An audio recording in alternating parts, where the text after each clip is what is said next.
नमस्कार दोस्तों, स्वागत है आप सभी का पाथफाइंडर पर। अमेरिका ने एक बार फिर से पाकिस्तान को दिखा दिया है आखिरकार who is the boss. Recently दोस्तों अमेरिका के द्वारा पाकिस्तान के बैलिस्टिक मिसाइल प्रोग्राम को निशाने पे लिया गया है। पाकिस्तान की जो बैलिस्टिक मिसाइलों को जो चाइनीज कंपनियां माल सप्लाई करती थी, उन कंपनीज के ऊपर अब अमेरिकन गवर्नमेंट के द्वारा यहाँ पे सैंक्शंस को लगा दिया गया है। आप लोग देख सकते हैं, ये खबर कल ही सामने आई है एंड ये पाकिस्तान के लिए बहुत ही बड़ा झटका बन जाता है, बिकॉज इसमें जो पाकिस्तान की बैलिस्टिक मिसाइलें इफेक्ट होने वाली हैं वो है पाकिस्तान की शाहीन मिसाइल एंड दूसरी पाकिस्तान की अबाबील मिसाइलें, जो कि दोनों ही बहुत ही ज़्यादा पाकिस्तान के बैलिस्टिक मिसाइल प्रोग्राम के लिए अहम मानी जाती हैं। इतना ही नहीं, आज से कुछ ही दिन पहले अमेरिकी गवर्नमेंट के एक पहले रह चुके जो नेशनल सिक्योरिटी एडवाइज़र हैं, उनके द्वारा दोस्तों अपनी एक किताब यहाँ पे छापी गई है, जिसमें कि उस किताब में उन्होंने साफ साफ बहुत ही स्पष्ट शब्दों में कहा है कि पाकिस्तान की जो इंटेलिजेंस एजेंसी है, जो खुफिया एजेंसी है ISI, वो सीधा सीधा टेररिस्ट के साथ मिलकर के काम करती है। आप लोग यहाँ पे देख सकते हैं, ये स्टेटमेंट दिया गया है अमेरिका के ex-NSA के द्वारा, जिनका नाम है लेफ्टिनेंट जनरल HR मैकमास्टर, और इन्होंने साफ साफ कहा है there is an undeniable complicity of Pakistan ISI with the terrorist groups. बात करेंगे इन दोनों ही डेवलपमेंट्स के बारे में, क्यों ये यहाँ पे स्टेटमेंट्स दिए गए हैं, क्या स्टेटमेंट्स दिए गए हैं, सडनली जो अमेरिका की पॉलिसी है पाकिस्तान को लेकर, उसमें हमें इतने मेजर शिफ्ट्स आखिरकार क्यों देखने को मिल रहे हैं। आइए शुरू करते हैं दोस्तों मेरे साथ। मेरा नाम है अनिरुद्ध। यदि आप लोग हमें फॉलो करना चाहते हैं, हमारे लेक्चर्स के अपडेट्स को प्राप्त करना चाहते हैं, तो यहाँ पर दिए गए टेलीग्राम चैनल्स के माध्यम से ऐसा कर सकते हैं। आगे बढ़ने से पहले आप सभी को बताना चाहूँगा कि अनअकैडमी आपके लिए एक नया सरप्राइज लाई है दोस्तों। अब बिहार के पटना में भी हमारा जो ऑफलाइन क्लासरूम प्रोग्राम है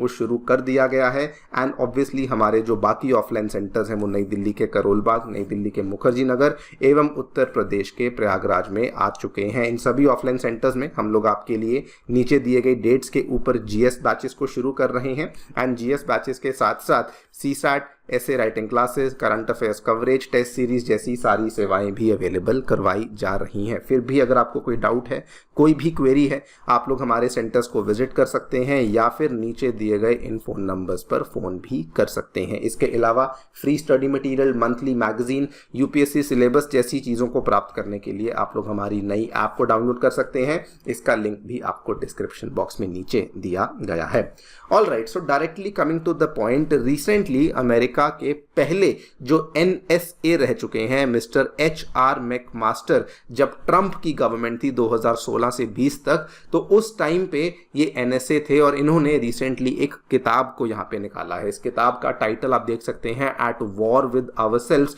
और इन्होंने इस किताब में यहाँ पे मेंशन किया है कि असल में जब ट्रंप की गवर्नमेंट चल रही थी तो उस टाइम पे जो अमेरिका का व्हाइट हाउस था और जो अमेरिका का पेंटागन था, इन दोनों के बीच में झड़प चल रही थी विद रिस्पेक्ट टू पाकिस्तान। जो तो यहाँ पे पेंटागन था वो पाकिस्तान को एड देना चाहता था, लेकिन जो व्हाइट हाउस था जिसमें डोनाल्ड ट्रंप खुद फंक्शन करते थे, जिसमें कि ये NSA खुद फंक्शन करते थे, ये पाकिस्तान को एड देने के फेवर में नहीं था। और इनका रीजन यहाँ पे बड़ा क्लियर था। इन्होंने साफ साफ शब्दों में कहा था कि सबसे पहली बात तो आपकी जो खुफिया एजेंसी है वो टेररिस्ट के साथ मिलकर के काम करती है। दूसरी बात, पाकिस्तान में कई सारे ऐसे आतंकवादी हैं जिनको कि पाकिस्तानी सरकार के द्वारा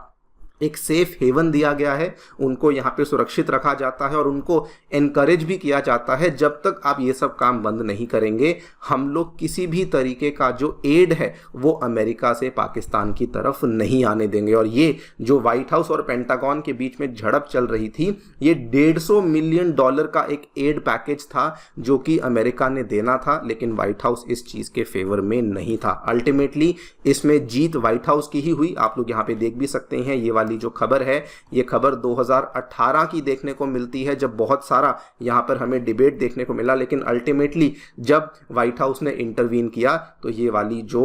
एड है ये पाकिस्तान को नहीं पहुंची थी। लेकिन यहाँ पर HR मैकमास्टर जी ने ये भी कहा कि ये सब करने के लिए हमें बहुत मुश्किलों का सामना करना पड़ा, और ये काफ़ी हैरानी वाली बात थी कि अपनी ही सरकार को मनवाने के लिए हमें एक तरीके से पेंटागन से झगड़ा भी करना पड़ रहा था। इनफैक्ट ये पूरी की पूरी चीज़ को उस समय 2018 में ट्रंप के द्वारा खुद से इस चीज को एक्सेप्ट किया गया था। आप ये वाला ट्वीट देखिए, जब 2018 का नया साल शुरू हुआ था, डोनाल्ड ट्रंप उस टाइम पे अमेरिकी राष्ट्रपति थे और इन्होंने ट्विटर के माध्यम से कहा था कि अमेरिका जो है वो पिछले 15 सालों से पाकिस्तान को लगातार यहाँ पे सहायता करता जा रहा है, लेकिन पाकिस्तान की जो सरकार है वो केवल हमें झूठ बोलती है, वो केवल हमें बेवकूफ़ बनाती है। उनको लगता है कि हमारे जो लीडर्स हैं वो यहाँ पे उनको कुछ समझ नहीं आता, एंड उन्होंने कहा कि ये बहुत सारे टेररिस्ट को सेफ हेवन देते हैं, जो कि बिल्कुल भी सही चीज़ नहीं है। एंड इसीलिए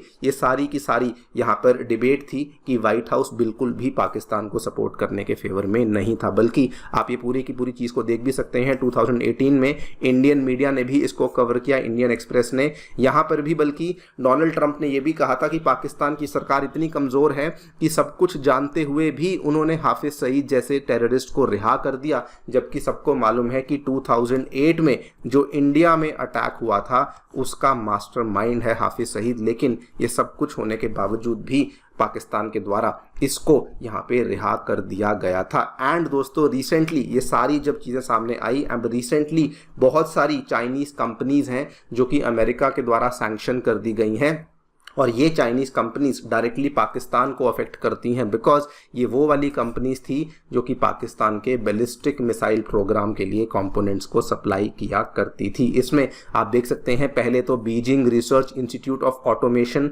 for machine building industry, and उसके बाद ये सारी की सारी लिस्ट है जिसमें 3 चाइना की कंपनियां हैं, एक पाकिस्तान की कंपनी है और एक चाइना का कोई सिटीजन है जिसको कि यहाँ पे निशाने पे लिया गया है, बिकॉज अमेरिका ये कहता है कि आप लोग जानबूझ के मिसाइल टेक्नोलॉजी वाली जो यहाँ पे टेक्नोलॉजी है वो पाकिस्तान को दे रहे हैं, एंड ये जो मिसाइल टेक्नोलॉजी एक्सपोर्ट्स के जो नियम हैं, जो गाइडलाइंस हैं, उसके खिलाफ जाता है। इसीलिए जो यहाँ पर आप कदम ले रहे हैं, इसीलिए हम लोग आपके खिलाफ बेसिकली इन सैंक्शंस को लगा रहे हैं। This is what USA has said officially, कि आज यूएसए जो कर रहा है वो बेसिकली प्रोलिफरेशन को बचाने के लिए कर रहा है कि इस तरह की जो टेक्नोलॉजीज हैं वो विश्व में और ना फैलें। लेकिन एक्सपर्ट्स का यहाँ पे कहना है कि असल में अमेरिका की जो पॉलिसीज हैं विज़ पाकिस्तान वो काफ़ी ज़्यादा बदल चुकी हैं। उसके पीछे 2-3 बड़े कारण हैं। पहला कारण तो ये है, रिसेंटली आपको मालूम होगा इस साल जब पाकिस्तान में चुनाव हुए थे, उस समय अमेरिका ने बार बार इस चीज़ को कहा था कि पाकिस्तान में जो चुनाव हो रहे हैं ये फ्री एंड फेयर चुनाव नहीं है। लेकिन पाकिस्तान ने अमेरिका की नहीं सुनी, एंड फिर भी उन्हीं चुनावों के नतीजों के अनुसार अपनी सरकार को बना दिया। This was one major reason जिसकी वजह से यूएसए और पाकिस्तान में जो यहाँ पर आप कह लीजिए कि रिफ्ट था, एक जो यहाँ पर